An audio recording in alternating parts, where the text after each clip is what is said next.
दरअसल इंडिया के एक बिजनेसमैन है, उनका नाम है गौतम अदानी। वो इस वक्त दुनिया के सेकंड रिचेस्ट बंदे बन गए हैं आफ्टर एलॉन मस्क। और फोर्ब्स मैगजीन कहता है कि उनकी जो मेरा ख्याल है नेट वर्थ है वो तकरीबन 159.9 billion dollar. Less than 2 weeks back, we faced as a set of allegations from the US. This is not the first time we have faced such challenges. What I can tell you is that every attack makes us stronger. हमारे पास के passport जो है ना उसके ऊपर ये openly लिखा हुआ है कि जी ये हर जगह वैलिड है एक्सेप्ट इसराइल। अब इसराइल को सबसे बड़ी दर्द तो ये है कि ये इन लोगों ने हमें एक्सेप्ट नहीं किया हुआ। दूसरी बात, इंडिया हमेशा उस चीज़ को दोस्त मानता है जो पाकिस्तान के खिलाफ हो। वो बेसिकली इसराइल की नहीं है, वो है फ़लस्तीन की।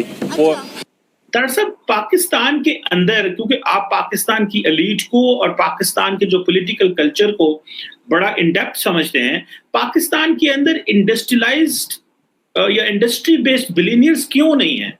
और क्यों जो पाकिस्तानी बिलियनियर्स हैं वो या तो पॉलिटिशियंस हैं या वो है आज प्राइम मिनिस्टर मोदी दुनिया को ऑफर कर सकता है कि मेरे पास गौतम अदानी है इन्वेस्ट करने के लिए। एक एक कंपनी जो है वो कहां पहुंची हुई है।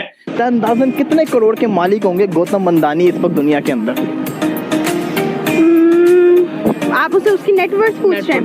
अच्छा, ज्यादा मतलब ऑब्वियसली वो इतना अगर रिचेस्ट है तो फिर 5,000 करोड़। 5,000 करोड़ मतलब आपको पता है कि भारत के अडानी ग्रुप ने, यानी कि अरबपति जो ग्रुप है वहाँ का और दुनिया का अमीर तरीन ग्रुप, उन्होंने इसराइली बंदरगाहों को खरीद लिया है। क्या कहेंगे आप?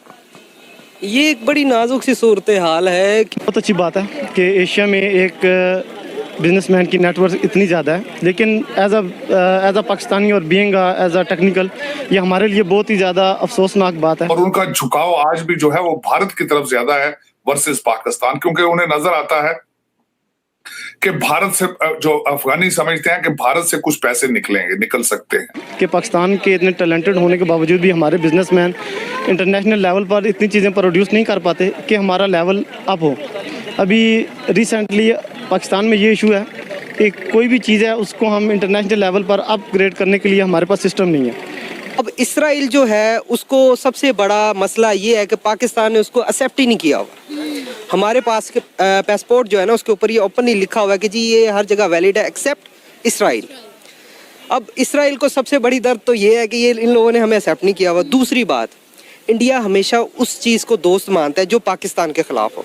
50% आपने कह दिया, मोर देन ये 6-7 बिलियन बन जाता है। 5,000 करोड़ 5,000 करोड़ काफ़ी अमाउंट होती है, इसने कैसे आपने बता दिया?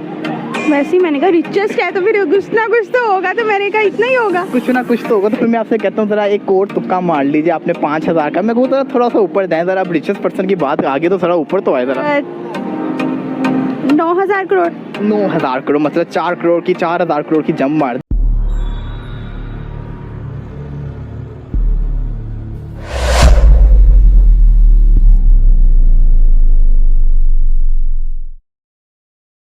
अंदाजन कितने करोड़ के मालिक होंगे गौतम अदानी इस वक्त दुनिया के अंदर? आप उसे उसकी नेटवर्थ पूछ रहे हैं? अच्छा, ज्यादा मतलब ऑब्वियसली वो इतना अगर रिचेस्ट है तो फिर 5,000 करोड़। 5,000 करोड़ मतलब रिचेस्ट पर्सन आपने कह दिया, मोर देन ये 6-7 बिलियन बन जाता है। 5,000 करोड़ 5,000 करोड़ काफ़ी अमाउंट होती है, इसने कैसे आपने बता दिया? वैसे ही मैंने कहा रिचेस्ट है तो फिर कुछ ना कुछ तो होगा, तो मैंने कहा इतना ही होगा। कुछ ना कुछ तो होगा। तो फिर मैं आपसे कहता हूँ जरा एक और तुक्का मार लीजिए। आपने 5,000 का, मैं कहूँ जरा थोड़ा सा ऊपर जाए, जरा आप रिचेस्ट पर्सन की बात आगे तो थोड़ा ऊपर तो आए जरा। 9,000 करोड़। 9,000 करोड़ मतलब 4 करोड़ की 4,000 करोड़ की जंप मार दी। एक जंप पे आप बड़ी जबरदस्त मारी। एक आखिरी जंप भी मेरे कहने पे मार ही लीजिए। एक और जंप मारनी है? अच्छा, 12,000 करोड़। 12,000 करोड़ वैसे सोचा 12,000 करोड़ कितने होते हैं? मैंने कभी सोचा ही नहीं, मैंने 1 करोड़ नहीं देखे कभी। 12,000 करोड़ 1 करोड़ नहीं देखो, ये मतलब 12,000 करोड़ अगर आपकी लाइफ में आ गए तो आप क्या कर लोगे? मैं सब कुछ छोड़ दूंगी, एक कमरे में आराम से बैठूंगी। इतने इधर मेरे नौकर होंगे, इधर मेरे नौकर होंगे, उधर शॉपिंग कर रही होंगी। शॉपिंग भी मैं खुद नहीं करूंगी, वो भी उनसे करवाऊंगी। जाओ मेरे लिए। फायदा क्या हुआ इतने पैसों का जब खुद घर बैठे रहना? आलसी लोग हैं भाई। दरअसल इंडिया के एक बिजनेसमैन है, उनका नाम है गौतम अदानी। वो इस वक्त दुनिया के सेकंड रिचेस्ट बंदे बन गए हैं आफ्टर एलॉन मस्क। और फोर्ब्स मैगजीन कहता है कि उनकी जो मेरा ख्याल है नेट वर्थ है वो तकरीबन 159.9 बिलियन डॉलर। दरअसल पाकिस्तान के अंदर, क्योंकि आप पाकिस्तान की एलीट को और पाकिस्तान के जो पॉलिटिकल कल्चर को बड़ा इन डेप्थ समझते हैं, पाकिस्तान के अंदर इंडस्ट्रियलाइज्ड या इंडस्ट्री बेस्ड बिलियनियर्स क्यों नहीं है, और क्यों जो पाकिस्तानी बिलियनियर्स हैं वो या तो पॉलिटिशियंस हैं या वो हैं। आज प्राइम मिनिस्टर मोदी दुनिया को ऑफर कर सकता है कि मेरे पास गौतम अदानी है इन्वेस्ट करने के लिए। एक एक कंपनी जो है वो कहाँ पहुंची हुई है। जिस तरह फेसबुक कह रहा है कि हमें मेटा कह रहा है कि हम पाकिस्तान में 120-25 मिलियन डॉलर लगाएंगे, अब कंपनीज पाकिस्तान को एड दे रही हैं।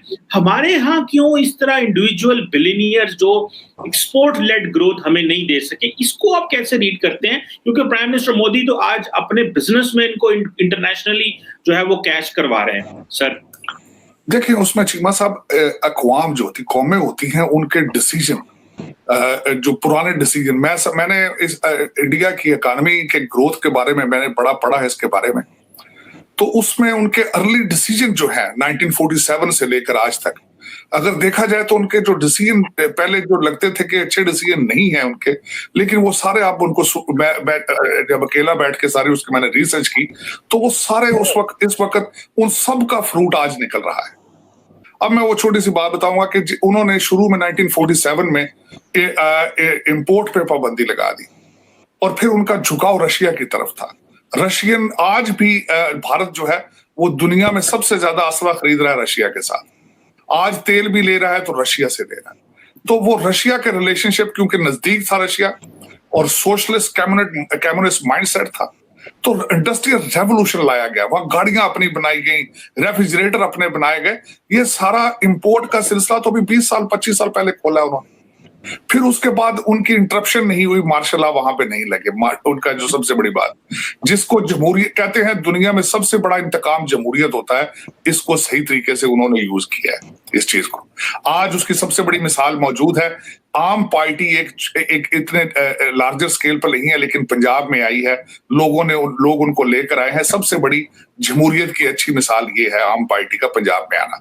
इसका मकसद ये है कि जमहूरियत is democracy is working there. अब उसके बाद पाकिस्तान के हवाले से अगर देखा जाए, एक तो हमारी सियासी नशोनुमा नहीं हो सकी जिसका मुजाहरा आज भी आप देख रहे हैं। वजीर आजम के खिलाफ अदम एतमाद आती है तो वो कहता है मैं मुल्क की तबाह कर दूंगा, मुझे क्यों निकाला गया है। और क्योंकि उसको सियासी नशोनुमा नहीं है, कौम की सियासी नशोनुमा नहीं हो सकी, लोग जमहूरियत को समझ ही नहीं सके। आज वो एक एक्स प्राइम मिनिस्टर बार बार शोर करता है कि शफाफ इलेक्शन कराओ, शफाफ इलेक्शन कराओ। कल मरियम नवाज ने बिल्कुल अच्छा जवाब दिया। उसने कहा सूबा सरहद की असेंबलियों से रिजाइन दो, पंजाब की असेंबलियों से रिजाइन दो, तो इलेक्शन तो मैंडेटरी हो जाएगा फिर। लेकिन वो अनोखा लाडला जो है वो कहता है मैं इस्लामाबाद पर